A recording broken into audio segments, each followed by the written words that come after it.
selamat pagi murid-murid. Selamat kembali ke kelas pendidikan muzik tahun 5 bersama Miss Wong. Hari ini kita akan dengar satu cerita yang bertajuk Dia Adiwira. Standard kandungan untuk kelas kita pada hari ini adalah 2.3 bergerak mengikut muzik. Manakala standard pembelajaran untuk hari ini adalah 2.3.1 merancang dan melakukan pergerakan mengikut muzik yang didengar berdasarkan tempo. Objektif pembelajaran untuk kelas kita pada hari ini adalah yang pertama, dapat membuat aktiviti pergerakan berdasarkan cerita yang didengar. Dan yang kedua, anda dapat mengenal pasti bahagian yang menunjukkan pergerakan lambat atau cepat. Kriteria kejayaan untuk kelas kita pada hari ini adalah anda dianggap berjaya sekiranya anda dapat mengkategorikan dan menyenaraikan pergerakan lambat dan cepat dalam peta bulatan. Sekarang, sila keluarkan buku teks pendidikan muzik anda dan buka muka surat 74 hingga 77.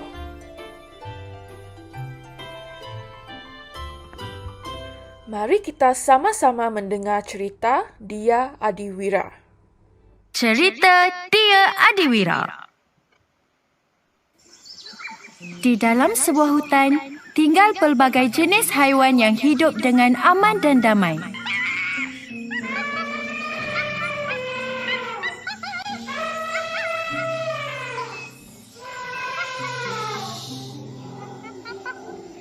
Burung berkicauan dan unggas rimba riuh kegirangan. Tupai melompat bebas dari dahan ke dahan.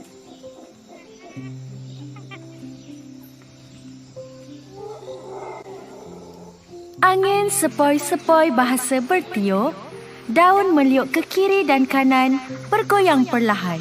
Sungai mengalir tenang.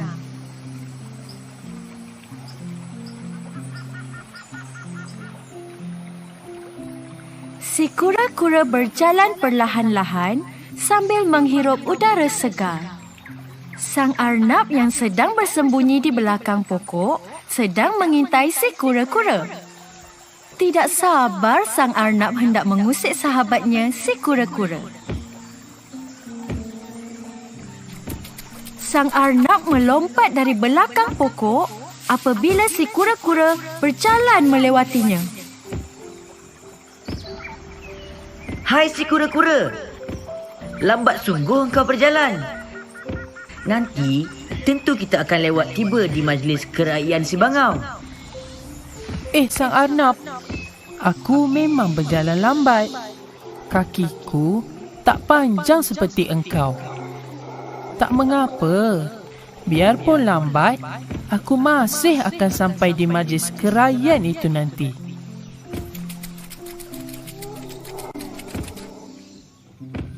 Sang arnab melompat ke hadapan sambil tersenyum menoleh ke belakang melihat si kura-kura yang ditinggalkan.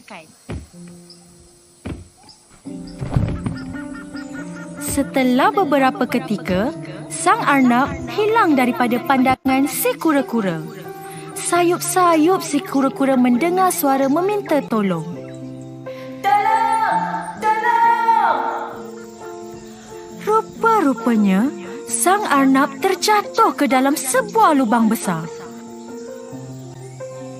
Si kura-kura menghampiri lubang besar itu.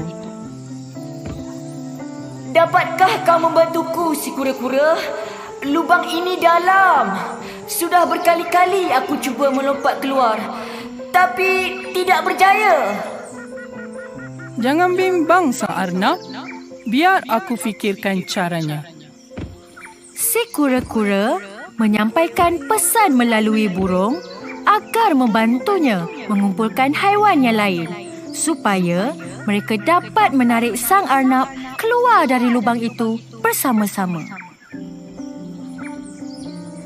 Tidak lama selepas itu, kelihatan rakan-rakan haiwan tiba di tempat kejadian. Sang gajah pantas menghulurkan belalainya kepada si monyet. Sebelah tangan si monyet memegang belalai sang gajah, manakala sebelah lagi dihulurkan kepada sang arnab. Sang arnab mencapai tangan si monyet, lalu sang gajah menariknya keluar dari lubang itu. Sang arnab mengucapkan terima kasih kepada rakan-rakan yang membantunya. Tersipu-sipu sang arnab memohon maaf kepada si kura-kura kerana selalu mengejeknya yang berjalan lambat. Kini, sang arnab akur. Bukan semua kekurangan itu merupakan suatu kelemahan. Kekurangan yang ada kadang-kala merupakan sesuatu kekuatan. Sesiapa sahaja boleh menjadi adiwira, membantu tidak kira masa dan di mana-mana sahaja.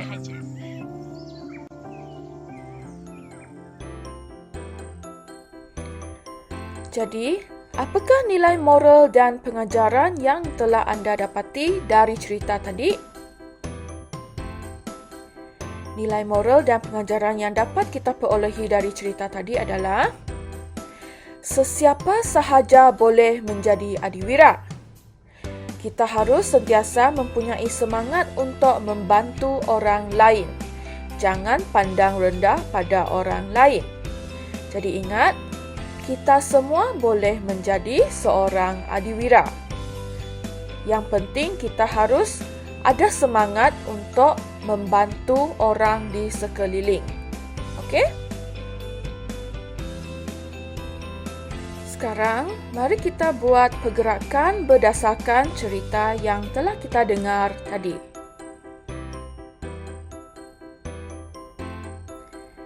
Okey, jadi apa yang ada dalam cerita tadi? Yang pertama, pokok. Okey, apa yang berlaku dengan pokok di dalam cerita? Pokok bergoyang dengan perlahan-lahan ditiup angin sepoi-sepoi. Jadi, macam mana kita nak buat pergerakan untuk pokok? Goyang perlahan-lahan, goyang badan kita perlahan-lahan macam pokok. Okey, itu dia. Jadi ini adalah pergerakan yang boleh kita buat untuk pokok. Jadi anda boleh berdiri dan goyang perlahan-lahan untuk pokok.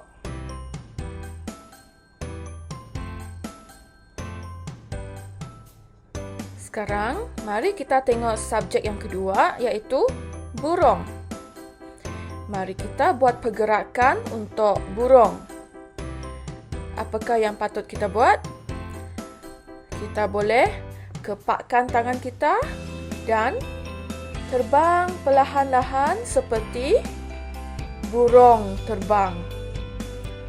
Dan ini menunjukkan betapa tenangnya burung terbang ke sana sini. Okey. Jadi, nanti anda pastikan anda buat pergerakan burung dengan betul. Subjek ketiga, ikan. Apakah pergerakan yang boleh kita buat untuk menunjukkan ikan berenang-renang di dalam sungai yang tenang? Kita boleh buat macam ni. Ini adalah ikan. Ikan sedang berenang dengan perlahan-lahan di dalam sungai. Okey, ikan. Yang keempat, arnab. Mari kita buat aksi arnab melompat. Bagaimana aksi arnab melompat atau berlari?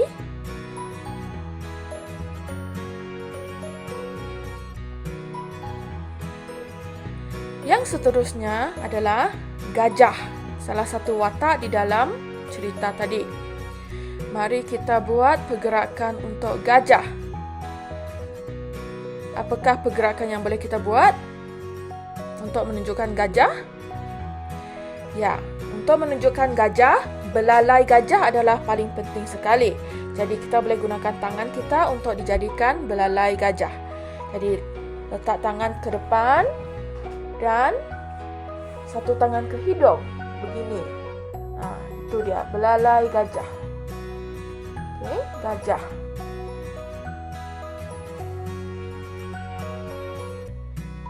Tempo. Adakah anda masih ingat apakah maksud tempo dalam muzik? Yes. Tempo bermaksud kelajuan, iaitu cepat dan lambat sesuatu muzik. Sekarang, sila senaraikan pergerakan lambat dan cepat dalam peta bulatan. Pertama sekali, mari kita senaraikan pergerakan-pergerakan yang ada dalam cerita tadi. Mari kita tengok muka surat pertama. Di dalam sebuah hutan, tinggal pelbagai jenis haiwan yang hidup dengan aman dan damai. Burung berkicauan dan unggas rimba riuh kegirangan. Jadi, burung berkicauan. Okey, yang pertama burung berkicauan. Lepas tu, tupai melompat bebas dari dahan ke dahan. Okey, pergerakan kedua. Tupai melompat dari dahan ke dahan. Okey, apa lagi? Angin sepoi-sepoi bahasa bertiup. Okey. Angin sepoi-sepoi bahasa bertiup. Lepas tu, apa lagi? Daun meliuk ke kiri dan kanan, bergoyang perlahan. Jadi, daun itu bergerak ke kiri dan kanan dengan perlahan. Sungai mengalir tenang. Okey, air sungai mengalir tenang. Seterusnya dalam cerita tu kita boleh nampak ada si kura-kura berjalan perlahan-lahan. Jadi, pergerakan seterusnya si kura-kura berjalan. Selepas itu timbul siapa? Siapa yang keluar?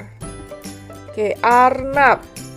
Sang arnab melompat dari belakang pokok. Jadi, pergerakan seterusnya adalah sang arnab melompat keluar. Lepas tu, sang arnab jatuh ke dalam lubang besar. Dan siapa yang datang? Ini apa? Siapa ini? Burung terbang. Jadi kita ada burung terbang. Lepas tu, siapa lagi yang datang? Lepas burung, dia pergi panggil kawan-kawan. Dan gajah dan monyet datang. Jadi, gajah menghulurkan belalai dia. Okey, sang gajah pantas menghulurkan belalainya kepada si monyet. Jadi, pergerakan seterusnya adalah gajah pantas menghulurkan belalai. Jadi, ini adalah pergerakan-pergerakan yang terdapat dalam cerita tadi.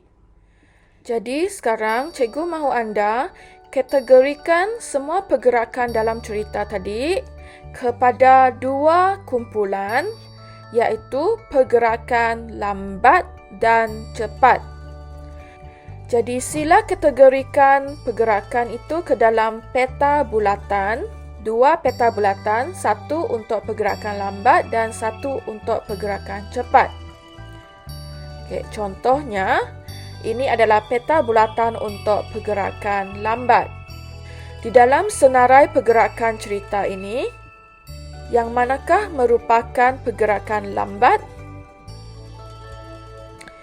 Ya, angin sepoi-sepoi bahasa bertiup. Okey, yang pertama, jadi kita masukkan angin sepoi-sepoi bahasa bertiup ke dalam peta bulatan untuk pergerakan lambat. Okey, apa lagi pergerakan lambat dalam cerita tadi? Ya, daun meliuk ke kiri dan kanan bergoyang perlahan. Perlahan jadi maksudnya dia lambat. Okey, jadi kita masukkan pergerakan ini ke dalam peta bulatan pergerakan lambat. Okey, jadi untuk jawapan yang lain nanti anda teruskan. Okey, anda akan buat peta bulatan ini dalam buku latihan muzik anda. Peta bulatan yang kedua adalah peta bulatan untuk pergerakan cepat. Okey, dari senarai ini, yang manakah satu merupakan pergerakan cepat? Okey, yang pertama burung berkicauan. Biasanya burung kalau mereka berkicau dengan cepat kan? Okey, jadi kita masukkan burung berkicauan dalam kategori pergerakan cepat. Okey, apa lagi pergerakan yang cepat? Ya, tupai melompat dari dahan ke dahan. Jadi kita masukkan tupai melompat dari dahan ke dalam kategori pergerakan cepat. Jadi nanti anda teruskan dengan jawapan yang lain. Okey? Untuk kelas hari ini, anda ada 2 tugasan. Okey, yang pertama, sila rekod video anda membuat pergerakan untuk haiwan-haiwan yang terdapat dalam cerita tadi. Okey, buat pergerakan untuk haiwan-haiwan yang terdapat dalam cerita tadi. Okey, dan rekod video anda dan hantar kepada cikgu. Okey. Tugasan yang kedua adalah kategorikan pergerakan lambat dan cepat berdasarkan cerita tadi ke dalam peta bulatan. Lukiskan peta bulatan tersebut dalam buku latihan muzik anda. Jadi ini adalah buku latihan muzik anda. Anda lukiskan 2 peta bulatan, satu untuk pergerakan lambat dan satu untuk pergerakan cepat. Dan seterusnya sila senaraikan pergerakan-pergerakan yang betul dalam peta bulatan yang betul. Faham? Jadi sila hantar video dan gambar peta bulatan anda kepada cikgu melalui Telegram. Okey, jadi itu sahaja untuk hari ini. Jangan lupa like dan subscribe. Bye.